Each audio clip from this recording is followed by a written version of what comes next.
Grand angle interview, alors que la pluie nous arrose depuis des mois en Limousin. On parle de la ressource en eau et de sa gestion avec l'invité de France Bleu Limousin, Alain Ginesté. Nous sommes en ligne avec Stéphane Loriot, le directeur de l'établissement public territorial du bassin de la Vienne. Bonjour Stéphane Loriot. Bonjour. Avec toute l'eau qui est tombée en Limousin ces 7 derniers mois, ça y est, on peut dire qu'on est définitivement à l'abri de la sécheresse.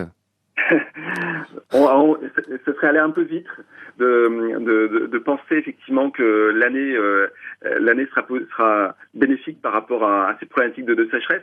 Non, il est vrai que on a connu des niveaux de précipitation assez inédits. Depuis janvier, on est à 600 mm cumulés sur notre territoire. La recharge des nappes a été très bénéfique puisque on est même sur à l'échelle du mois de mars sur le mois le plus qui a permis la meilleure recharge depuis les 21 dernières années, la situation la plus favorable. Donc effectivement, aujourd'hui là au printemps, les voyants sont ouverts pour démarrer l'été. Mais pour autant, on n'est pas à l'abri de vagues de chaleur, on n'est pas à l'abri de périodes sans précipitation sur plusieurs semaines qui pourraient effectivement épuiser malgré tout ces ressources, parce que l'une des particularités de notre territoire, c'est un stockage en des eaux souterraines assez limité. Oui, c'est ça. De capacité, et donc des nappes qui se vidangent assez rapidement. Oui, donc effectivement, on n'est pas à l'abri d'une sécheresse, même si évidemment les choses se présentent mieux que l'an dernier à la même époque ou l'année d'avant, encore plus. Du coup, il faut s'organiser pour essayer de préserver cette ressource en eau. L'établissement que vous dirigez conseille d'ailleurs les collectivités. De quelle manière il faut faire quoi ?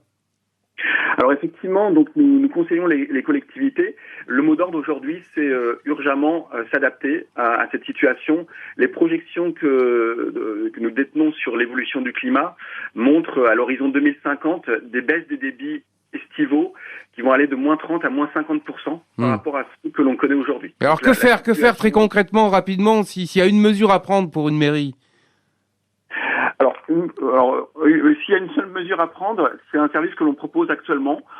On aide les communes à réaliser des diagnostics de leurs bâtiments, donc les écoles, les cantines, les gymnases, mais aussi des équipements tels que les piscines, etc., pour identifier tous les gisements d'économie et proposer des actions de réduction des consommations d'eau. D'accord, ça c'est un service très concret qui fonctionne très bien aujourd'hui sur le territoire. Là aussi, il y a un autre levier sur lequel il faut agir, c'est peut-être dans la distribution de l'eau, colmater les brèches, parce qu'il y a de sacrées fuites, 20, 25, 30% de pertes quelquefois. Oui, effectivement. En fait, on a tout un panel d'actions à développer sur le territoire qui vont être orientées sur les économies d'eau. Donc, effectivement, résorber les fuites au niveau des canalisations, de la distribution de l'eau, c'est une source de solutions. On a d'autres solutions telles que la réutilisation de l'eau, donner plusieurs usages à l'eau pendant son cycle.